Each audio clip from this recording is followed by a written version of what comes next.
Assalamualaikum warahmatullahi wabarakatuh. Perkenalkan, saya Prisma Bing Rosyana Yakan dengan NIM 65. Di sini saya akan mempresentasikan tugas ulum Al-Quran berupa ilmu Al-Quran dan tafsir, nasih dan masuh. Pembuka, mengapa sih kita perlu belajar nasih masuh? Nah, Al-Quran itu diturunkan selama 23 tahun secara bertahap atau munajaman, yang berarti tidak sekaligus. Dalam proses turunnya ada ayat-ayat yang saling berkaitan, di mana ada yang memperkuat dan ada pula yang mengubah atau mencabut hukum yang telah turun sebelumnya. Nah, fenomena inilah yang para ulama sebut sebagai nasih wal masuh, yang merupakan salah satu cabang ilmu Al-Quran yang sangat penting namun sering terlupakan. Tanpa memahami ilmu ini, seseorang bisa mengamalkan ayat yang hukumnya sudah tidak berlaku, salah memahami pertentangan antar ayat, keliru dalam mengambil kesimpulan hukum. Nah, pengertian dasarnya, nasih secara harfiah berarti yang menghapus. Dalam konteks ilmu Al-Quran, nasih adalah ayat yang datang, kemudian dan membatalkan atau menggantikan hukum dari ayat sebelumnya. Kemudian ada masuh, secara harfiah berarti yang dihapus. Masuh adalah ayat yang turun terlebih dahulu, yang hukumnya kemudian dicabut oleh ayat nasih. Nah, pola umumnya yang terjadi yaitu ayat atau yang turun lebih awal kemudian ada masuh dihapus yang turun belakangan, kemudian ada nasih yaitu penghapus. Nah, perlu dicatat, ini tuh bukan berarti Allah keliru, namun ini merupakan proses desain dalam menurunkan syariat secara bertahap, sebagaimana Allah menciptakan alam semesta dan manusia pun melalui proses, bukan seketika jadi. Kemudian kata nasah disebutkan 4 kali dalam Al-Quran. Menurut Profesor Dr. M. Hurai Shihab, kata nasah dan derivasinya tersebar di 4 ayat. Yang pertama, surat Al-Baqarah ayat 106 dengan makna menghapus atau mengganti ayat. Kemudian yang kedua, Al-Baqarah ayat 106 nusah, tulisan atau tidak terkait.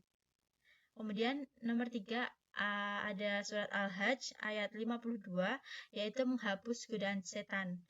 Kemudian nomor 4, ada Al-Jatsiyah ayat 29, mencatat yang berarti mencatat amal tapi tidak terkait. Nah, dari keempat ayat, hanya 2 ayat yang maknanya sesuai dengan konsep nasih masuh yang dimaksud para ulama. Nah, makna nasah diambil dari bahasa dan istilah. Yang pertama, secara bahasa atau etimologi, Imam Az-Zuhri dalam Manahlil Al-Irfan menyebutkan 3 makna bahasa dari kata nasah. Istilah Arabnya Al-Idhlal yang berarti penghapusan, Al-Izalah yaitu peniadaan, An-Nahl perpindahan atau pengalihan. Secara istilah atau terminologi, para ulama mendefinisikan nasah dengan beragam redaksi, namun intinya hanya satu, mengangkat atau membatalkan hukum syara yang telah ditetapkan dengan dalil syara yang datang kemudian. Wahab Halaf ilmu usul fikih. Kemudian ada dalil yang menunjukkan berakhirnya masa berlakunya suatu hukum.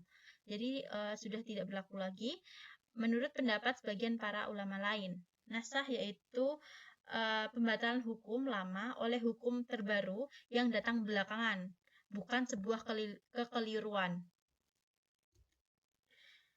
Nasah hanya berlaku pada hukum, bukan akidah.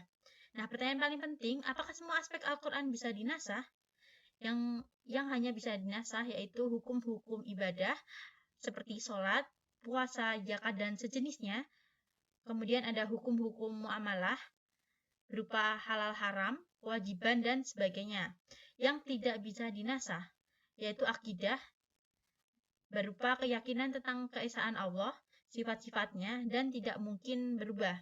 Kemudian ada kisah umat terdahulu, yaitu peristiwa yang sudah terjadi tidak bisa diubah, hanya mungkin diceritakan ulang dengan redaksi yang berbeda. Kemudian ada prinsip-prinsip ibadah pokok yang sudah sangat final. Nah, analoginya itu seperti nasah dalam hukum ibadah, seperti proses Allah menciptakan manusia dari air mani menjadi zigot, janin bayi, lalu manusia sempurna, itu bukan tanda kesalahan, melainkan kesempurnaan proses ciptaannya. Begitu pula nasah bukan tanda koreksi, melainkan penyempurnaan syariah secara bertahap. Kemudian ada perbedaan pandangan ulama tentang nasah. Ada yang pertama menolak nasah, yaitu ekstrim kiri, berupa kaum Yahudi dan sebagian kalangan awam umat Islam. Alasan mereka yaitu kitab suci mereka atau Taurat tidak mengenal nasah, semuanya ditetapkan final. Kemudian menganggap adanya perubahan hukum berarti Al-Quran tidak sempurna. Sebagian menggunakan ayat Zalikal kitabul la raiba fih sebagai dalil bahwa Al-Quran tidak boleh diragukan sama sekali. Kemudian berlebihan dalam nasah.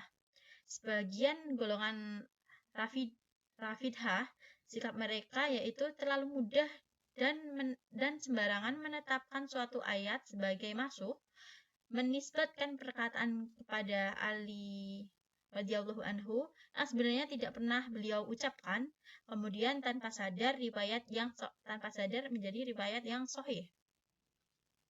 Kemudian ada jumhur ulama atau pertengahan. Nah, pendapat yang benar dan dipegang mayoritas para ulama, yaitu nasah ada dan diakui secara akal maupun syariat, kemudian namun penetapannya tidak boleh sembarangan, harus berdasarkan riwayat yang sahih. Dalilnya ada di Quran Surat An-Nahl ayat 101, Quran Surat Al-Baqarah ayat 106, Quran Surat Al-Fusilat ayat 42. Kemudian dalil keberadaan nasah. Yang pertama, Surat Al-Baqarah ayat 106. Nah, artinya ayat mana saja yang kami nasahkan atau kami jadikan manusia lupa padanya, kami datangkan yang lebih baik atau yang sebanding dengannya. Yang kedua ada Quran Surat An-Nahl ayat 101 dengan arti, dan apabila kami ganti suatu ayat dengan ayat yang lain, mereka berkata, sesungguhnya engkau hanyalah mengada-ngada. Nah, kata badalna, kami ganti di ayat ini bermakna persis seperti nasah, hanya menggunakan istilah yang berbeda. Kemudian yang ketiga ada Quran Surat Fusilat ayat 42, yang berarti yang tidak datang kepadanya Al-Quran kebatilan baik dari depan maupun dari belakang. Nah, para ulama menjadikan ayat ini sebagai penegasan bahwa nasah adalah bagian dari kesempurnaan Al-Quran, bukan kebatilan. Nah, kemudian ada perbedaan jumlah ayat masukh.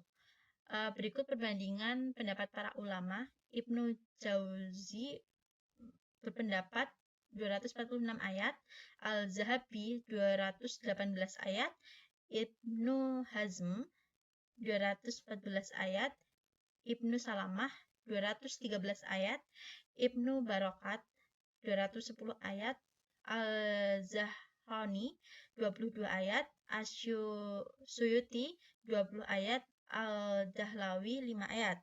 Nah, mengapa sih berbeda-beda? Perbedaan ini bukan karena lemahnya ilmu para ulama, melainkan karena perbedaan ijtihad dalam mengategorikan suatu ayat. Sebuah ayat bisa masuk kategori berbeda-beda. Nah, sebagian ulama menganggapnya nasah, hukumnya hapus total, sebagian lain menganggapnya taksis, penghususan bukan penghapusan. Kemudian sebagian lain menganggapnya amhas, umum khusus yang masih bisa dikompromikan. Nah, cara mengetahui nasi masukh. Prinsip utamanya yaitu nasah adalah hak prerogatif Allah. Kita hanya bisa mengetahuinya melalui jalur yang sah. Jalur pertama, pernyataan tegas syarih dari Nabi. Rasulullah secara eksplisit menyatakan bahwa hukum ayat tertentu telah dicabut. Seluruh sahabat menerimanya tanpa adanya perdebatan. Contoh, ayat Quran Surat An-Nahl 67 yang di masa Mekah sempat menyebutkan Homer sebagai sumber mata pencaharian yang kemudian secara tegas dinasah dengan pengharaman Homer. Kemudian jalur kedua yaitu perbuatan Nabi atau secara tersirat. Nabi tidak berkata secara verbal, namun langsung mempraktikkan hukum baru yang kemudian dipahami para sahabat sebagai tanda penghapusan hukum lama. Contoh, ketika Umar radhiyallahu anhu bertanya pada Nabi tentang sholat hosar di luar kondisi perang, Nabi menjawab, hazihi sadahumullahu biha.